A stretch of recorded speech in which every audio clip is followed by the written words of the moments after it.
আসসালামু আলাইকুম দর্শক, আজকে আপনাদের দেখাবো গোস্ত দিয়ে কিভাবে খিচুড়ি রান্না করা হয়। আগে তেল দিছে, তারপরে পেঁয়াজ, এখন মরিচ, এখন একটু লাড়া হবে। মশলা টশলা সব দেওয়া হয়ে গেছে, এখন হলুদ দিচ্ছে। ভাগ্নে রাব্বি মিয়া কাজ করতেছে। আপনারা আমাদের সাথে থাকবেন, পুরো ভিডিওটাই আপনাদের দেখাবো কিভাবে খিচুড়ি রান্না করা হয়। অনেক টেস্ট হয়েছিল, রোজাদার ব্যক্তিদের খাওয়ানো হবে। এই যে 3 কেজি ডাল দিল,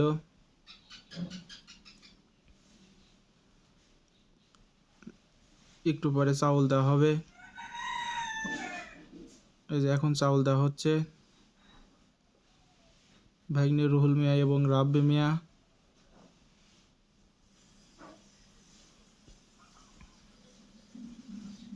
আর আগে থেকে গোস্ত রান্না করা ছিল, গোস্ত রান্না করা হয়েছিল। একটু পরে গোস্ত দেওয়া হবে, আপনাদেরকে সে ভিডিওটাও দেখাবো ইনশাল্লাহ, তার সাথে থাকবেন।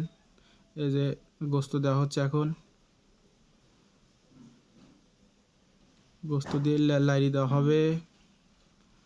তারপরে কিছুক্ষণ পরে ইনশাল্লাহ খিচুড়ি হয়ে যাবে। এই প্রায় হওয়ার দিক হয়ে যাবে একটু পরে। এই যে হয়ে গেছে প্রায়, এখন ডেকে ধোয়া লাগবে, তাই খিচুড়ি শেষ।